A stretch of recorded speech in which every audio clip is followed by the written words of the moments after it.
just got home with your baby, and now you need to take care of the umbilical cord.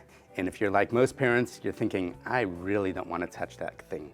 Let's talk about some basics and try to get past the fact that there is a yuck factor with wanting to touch the umbilical cord. We're going to talk about what a healthy umbilical cord looks like, the basics of dry cord care, how long that umbilical cord is going to probably stay on your baby before it finally falls off, how to bathe your baby while the umbilical cord is there, and then also some of the interesting beliefs and rituals that people have with regard to the umbilical cord.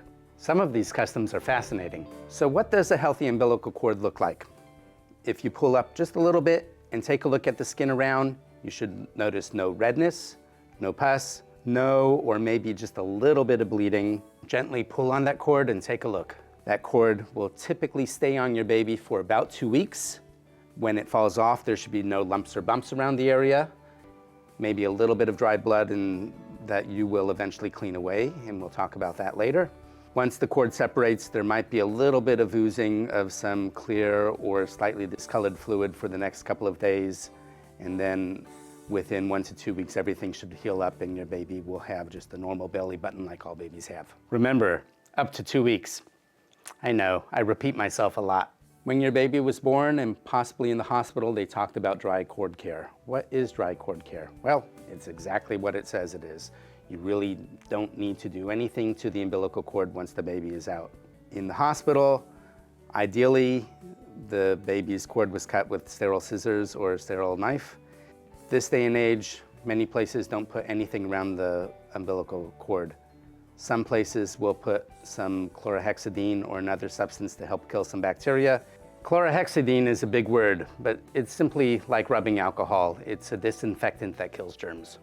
This is typically not necessary, but if your baby was born in an area that may not be quite as sterile, such as at home or in a hospital that did not have quite the sanitary conditions that we would want, maybe the delivery was rushed or something was happening, then a little bit of chlorhexidine around the base of that cord will help to kill some bacteria and reduce the chance of infection around that site. Triple dye used to be the treatment of choice, and we had a lot of purple babies. Once the cord is cut and the baby is with you, you really want to get that baby next to you and do what we call skin to skin. And the reason why we're doing this, one, is because you love your baby and you want to hold your baby, which you should. And two, you're helping to transfer your bacteria that's on your skin, which is healthy bacteria, onto your baby so that bacteria can colonize around the base of the cord and help reduce the chance of infection. Because at the end of the day, we really don't want an infection around that area. And if we have a chance to get good bacteria there versus bad bacteria, that's what we want. And the best way to do that is through skin to skin and contact from you with your baby. To all of us germaphobes out there, we have tons of bacteria on us, and that's okay. Other than that, it's really just a matter of keeping the area clean and dry. Whenever you touch the area, always wash your hands, lift up on the cord. There should be no redness, no pus. It should not be uncomfortable or painful for your baby when you pull up on that cord. Make sure everything is okay. When you're done, wash your hands again. That is all one needs to do for dry cord care. In part 3, we'll talk more about infections, but basically that's what you're looking for, is to make sure that the skin is healthy.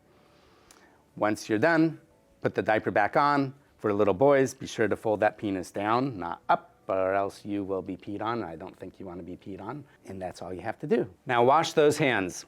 There I go, repeating myself again. Now, how long is that umbilical cord likely to stay on? Typically about 14 days, although that cord can stay on for up to 45 days. When the cord is on there for too long, doctors will often worry because it is ground in our head that the neutrophils might not be functioning properly, and neutrophils help to heal wounds, and if they're not functioning properly, that cord can be delayed and actually falling off. The odds of that happening is very, very slim. I think that we worry about it much more than we really need to, but it is a possibility and something that doctors are worried about. Doctors are trained to look for problems. Cords can stay on for 3 days, they can stay on for 3 weeks, and part of that depends on how often the cord gets wet and what we put on that cord. So we just talked about keeping the cord dry. So is it safe to bathe your baby? Well, yes, absolutely. The American Academy of Pediatrics recommends a sponge bath, so does the NIH. And the reason they do so is because they know that sponge bathing your baby will not increase the chance of infection around the umbilical cord. But what if your baby gets immersed? Is that going to be the end of the world? No, your baby is not going to get an infection just because we get a bath by being immersed. The cord might stay on for another day or two, no big deal. Either way, you're more than welcome to bathe your baby by sponge bathing or in a bath. Now, does your baby really need to be submerged? Probably not, because I don't see your baby running around rolling in the mud quite yet. They're really not going to get very dirty, and all you really need to do is a little bit of a sponge bath. But if the area gets wet, it's really not a concern. Just dry it up, wash your hands. There I go again, wash your hands. What are some of the customs and beliefs that people have with regards to the umbilical cord? For whatever reason, we are obsessed with that cord, and there are a lot of different customs in this world. Some people feel that the length of the cord has significance. Well, I think it has to do with how the person who cut it decided to cut it, long or short, but significance is there for some. Others apply all sorts of substances. I have read about various spices like turmeric, oils like olive oil and mustard seed, breast milk on the baby, coffee grounds, butter, you name it, people have put it around the cord. Hopefully you don't feel compelled to put on some of these substances around your baby's umbilical cord. Did you know the Japanese save and keep the umbilical cord in a special little box?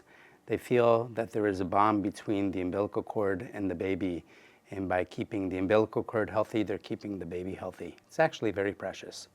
But there is one item that you might want to consider, and in part 2 we will discuss that. I won't tell you right now what that is, but I'll give you a hint. You don't want stinky hands.